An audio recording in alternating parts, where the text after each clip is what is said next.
Hello, നിങ്ങളുടെ മോളില്ലേ? എന്താ ജീവിയുടെ പേര്? ലേഹ. അവള് പോയി. എങ്ങോട്ട്? അവള് ഇംഗ്ലണ്ടിൽ പോയി. കാലത്തെ ട്രെയിനിൽ ബോംബെക്ക്. വെളുപ്പിന് അവിടെ നിന്ന് ഫ്ലൈറ്റ് ഉണ്ട്. മറ്റന്നാ അവിടെ എത്തിച്ചേരണമെന്ന ലാസ്റ്റ് ഡേറ്റാ. നിനക്ക് സമാധാനായില്ലേ? ഇനി അവളെ കൊണ്ടൊരു ശല്യം നിനക്കുണ്ടാവില്ല. ആ പിന്നെ അവള് നിന്നെ അന്വേഷിച്ചു. പോകുന്നതിന് മുമ്പ് നിന്നെ കണ്ട് എന്തോ പറയണമെന്ന് പറഞ്ഞു. സാധിക്കാത്തതുകൊണ്ട് ദാ ഈ കത്ത് തന്നത്.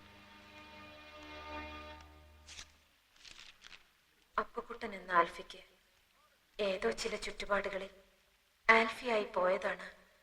ചില നിവൃത്തികേടുകൾ കൊണ്ട് ആൽഫിയായി തുടരുകയാണ്.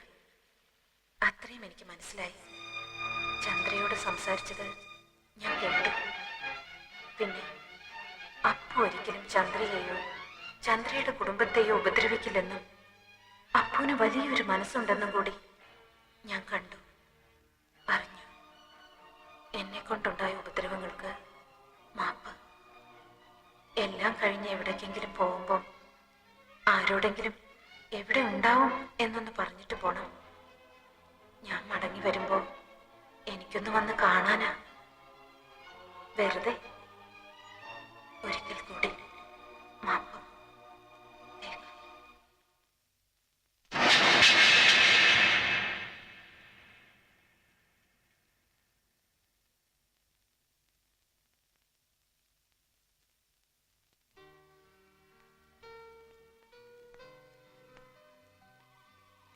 ലേഹയുടെ ഫ്ലൈറ്റ് ഇപ്പൊ പോയി കാണും.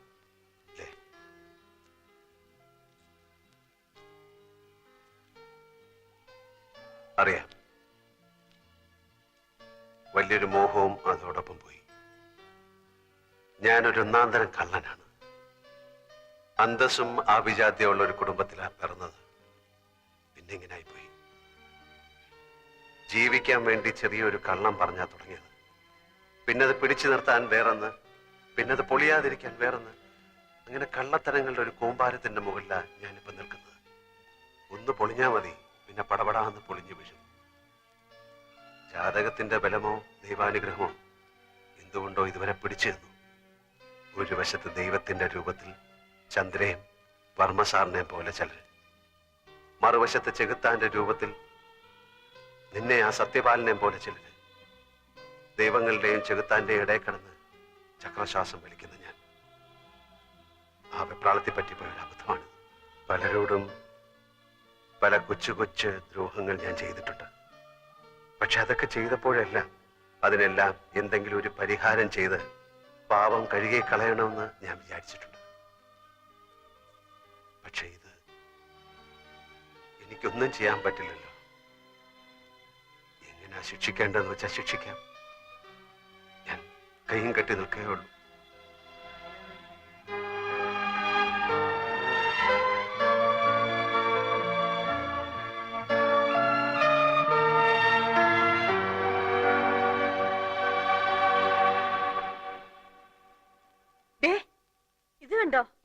രാജ്യം വിട്ടുപോയ പെണ്ണ് ദാ വന്നിരിക്കുന്നു. എന്തു പറ്റി കുട്ടി? ഞാൻ പോകുന്നില്ല. എനിക്ക് പോവാൻ തോന്നുന്നില്ല. ചന്ദ്ര ഇങ്ങനെ കിടക്കുമ്പോ ഞാനും ഇവിടെ വേണമെന്ന് എനിക്ക് തോന്നി. എനിക്കറിയാം, അവക്ക് അങ്ങനെ തോന്നും. അവളും പപ്പയുടെ മോളല്ലേ. Good decision. 1 വർഷം പഠിപ്പ് പോകുന്നേ ഉള്ളൂ. വേണമെന്ന് തോന്നി ഇനി അപ്ലൈ ചെയ്യാം. പക്ഷേ ഉടനെ യൂണിവേഴ്സിറ്റി പോയി എഴുതി കൊടുക്കണം. വെറുതെ സ്കോളർഷിപ്പ് എന്തിനാ കളയുന്നത്?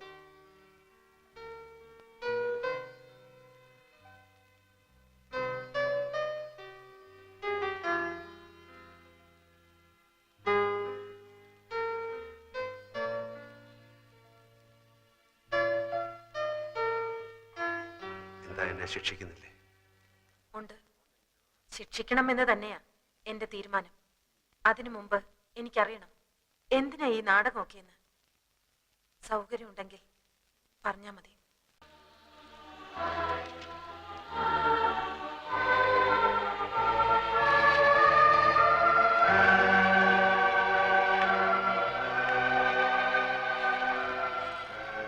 പുറത്ത് പോലീസ് നിൽക്കുന്നുണ്ട്.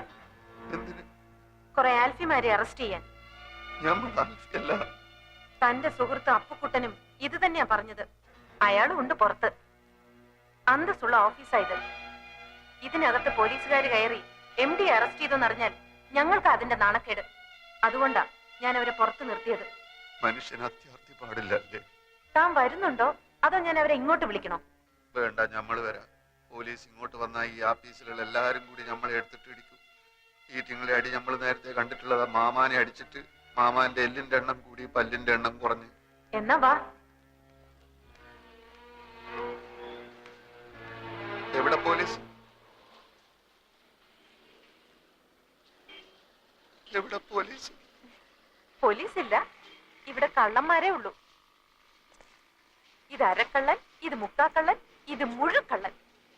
ഇവരെന്താ ഒരുമാതിരി ശവം പോലെ നിൽക്കുന്നത്? ഞാനൊന്ന് വരട്ടി, പുറത്ത് പോലീസ് നിൽക്കുന്നു പറഞ്ഞു. അത് ശരി. പോലീസും പട്ടാളൊന്നുമില്ല, ഞങ്ങൾ നിന്റെ കല്യാണം നടത്താൻ വന്നതാ. വീരാനിക്ക് എണീറ്റ് നടക്കുന്നതിന് മുമ്പ് നടത്തിയില്ലെങ്കിലേ അവളുടെ നിക്കാഹും നിന്റെ മയ്യത്തും അന്ന് ഞാൻ പറഞ്ഞ പോലെ നടക്കൂ. രജിസ്റ്റർ ഓഫീസിൽ പോയി നീ മൈമേനും കൂടി ഇന്ന് ആപ്ലിക്കേഷൻ ഒപ്പിട്ട് കൊടുക്കണം. ആർക്കെങ്കിലും എതിർപ്പുണ്ടോന്ന് അറിയാൻ അവർ ഒരാഴ്ച ആ നോട്ടീസ് ബോർഡിലിടും. വീരാനിക്ക് ആശുപത്രി കിടക്കുന്നുണ്ട്, അത് കാണൂല. അത് കഴിഞ്ഞാൽ കല്യാണം. സാക്ഷി ഒന്ന് ഡോക്ടർ മേനോൻ, 2 ലേഹ പോരെ.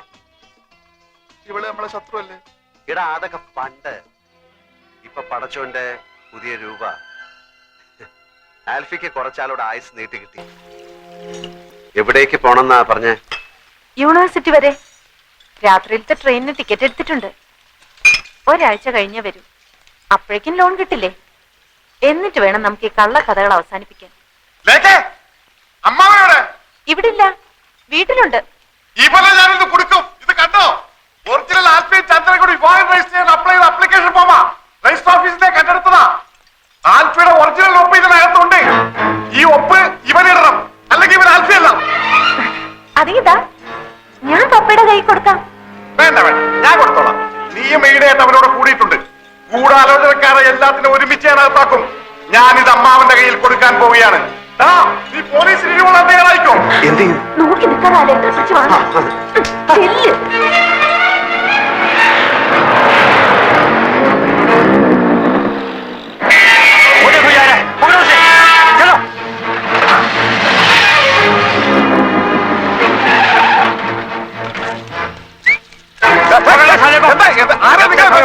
पैसे नहीं मिलेंगे, हमें फिर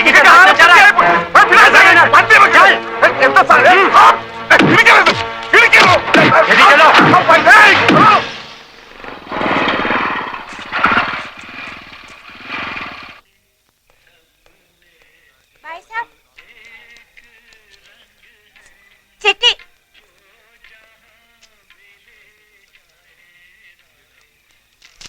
അച്ഛന്റെ വിചാരണ കഴിഞ്ഞു. 18-ാം തീയതിയാണ് വിധി. കേസ് തോറ്റുപോകും. കുറഞ്ഞത് 6 വർഷം തടവെങ്കിലും വിധിക്കും എന്നാണ് നമ്മുടെ വക്കീല് പറയുന്നത്. അല്ലെങ്കിൽ ഇതുവരെയുള്ള പലിശയും ചേർത്ത് 7 ലക്ഷം രൂപയോളം കൊടുത്താ ഒത്തുതീർപ്പാക്കി തരാമെന്ന്. എവിടുന്ന് കൊടുക്കാനാ അത്രയും പണം? പാവം അച്ഛന്റെ ഇരിപ്പ് കണ്ടിട്ട് സഹിക്കുന്നില്ല. വല്ല കടുങ്കയും ചെയ്ത് കളയോന്ന എന്റെ പേടി. നമ്മൾ എന്താ ചെയ്യാ ഏട്ടാ?